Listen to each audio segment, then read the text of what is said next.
Hello friends, मेरा नाम सुनील रंजन है और मैं इंग्लिश फैकल्टी मेंबर हूँ। तो अभी आपके लिए मैं लेकर आया हूँ यू हैव का शॉर्ट फॉर्म। और यू हैव, जैसा कि आप देख रहे हैं, यू के साथ एपोस्ट्रोफे और वी ई लिखा हुआ है। मतलब इसको शॉर्ट में हम बोलेंगे और कहेंगे युव। और आपकी आसानी के लिए मैंने हिंदी भी लिख दी है ताकि आप एक बार नहीं समझ जाएं कि इसे कैसे प्रोनाउंस करते हैं। तो यह है युव। तो सेंटेंस की तरफ अब चलते हैं।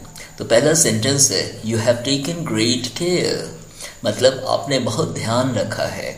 अब यहाँ पे ग्रेट का अर्थ हम महान नहीं लगा सकते, इसलिए सेंस देखना पड़ता है कि सेंटेंस का सेंस क्या है और हिंदी उसके अनुसार अच्छी भी सुनने में लगनी चाहिए। तो सेंटेंस है you have taken great care, मतलब आपने बहुत ध्यान रखा है। Number 2, you have sign the cheque, मतलब आपने चेक पर दस्तखत कर दिया है।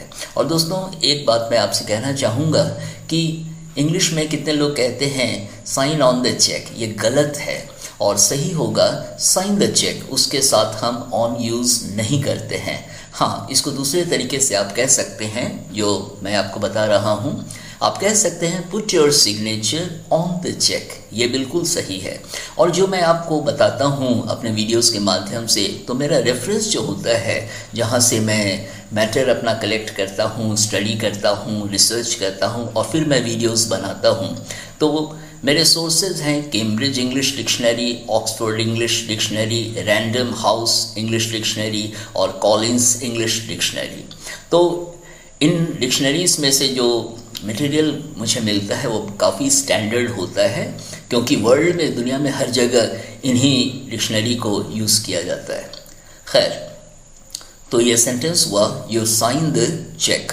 और बीच बीच में मैं आपसे बात भी करता रहता हूँ। बड़ा सहज भाव से क्लास होना चाहिए, अच्छा लगता है, आपको भी अच्छा लगेगा, मुझे भी अच्छा लगेगा। Number 3, you have not yet taken your lunch, मतलब आपने अभी तक अपना लंच नहीं लिया है। तो you have not yet taken your lunch. हाँ, इसको दूसरे तरीके से आप कह सकते हैं you have not taken your lunch till now. तीसरा तरीका, you have not taken your lunch until now.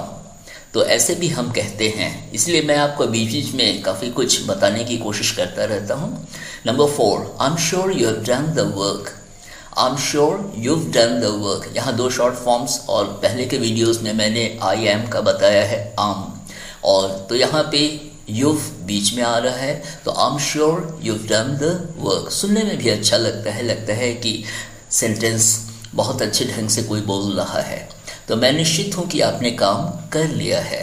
Number 5 में आते हैं you withdrawn money from the bank, मतलब आपने बैंक से पैसा निकाला है या निकाल लिया है। तो you withdrawn money from the bank, withdraw मतलब निकालना। Number 6, you have not decided until now या येट।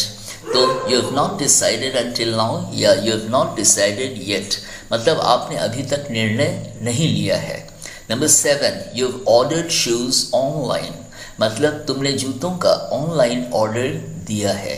तो you have ordered shoes online. इस तरह से आप प्रैक्टिस करेंगे, बोलते रहेंगे, तो आपकी इंग्लिश में भी एक खूबसूरती आ जाएगी और लोगों को अच्छा लगेगा, लोग मुस्कुराने लगेंगे।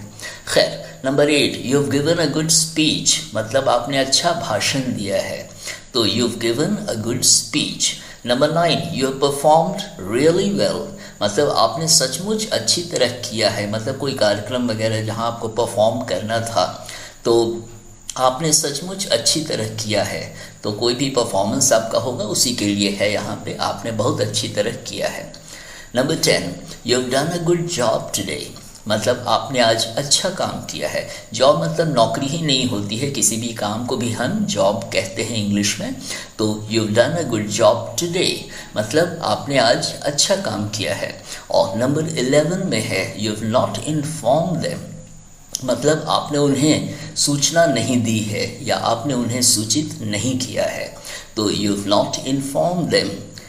नंबर 12, यू हैव संग रियली वेल, मतलब तुमने सचमुच अच्छा गाया है। आप किसी को कहते हैं तो यू संग रियली वेल, मतलब तुमने सचमुच अच्छा गाया है। तो इस तरह से सेंटेंसेस को हम शॉर्ट फॉर्म यूज़ करके बोलते हैं। और दोस्तों एक बात, सीधी सी बात है, आप जितना प्रैक्टिस करेंगे उतना प्रोनाउंसिएशन पर आपका कमांड होगा, और आप शॉर्ट फॉर्म्स में जब बात करने लगेंगे तो सुनने वाले भी समझ जाएंगे कि इस व्यक्ति को अच्छी जानकारी है इंग्लिश की। तो इसीलिए आप थोड़ा मेहनत करें, प्रैक्टिस करें, अपने स्मार्टफोन को यूज़ करें, उसके वीडियो मोड में जाकर आप रिकॉर्डिंग करके देखें कि आप बोलते समय कैसे लगते हैं। क्योंकि दोस्तों दुनिया बहुत बदल चुकी है और समय के साथ हम नहीं चलेंगे तो समय आगे निकल जाएगा, हम पीछे रह जाएंगे। तो इसलिए समय के साथ चलना ज़रूरी है। और इंग्लिश बहुत दिलचस्प लैंग्वेज है, ये आपको वर्ल्ड कैनवस पे प्रोजेक्ट करती है। तो अभी के लिए इतना ही, और मेरे और भी वीडियोस हैं। यदि आप मेरे चैनल को सब्सक्राइब करते हैं तो आप बहुत सारे ऐसे वीडियोस देखेंगे जिसमें आपको इतनी जानकारी मिलेगी कि कभी कभी आपको लगेगा कि बहुत कुछ आपको मालूम नहीं था, और आपको जानकारी होगी तो आपको अच्छा लगेगा। तो थैंक यू।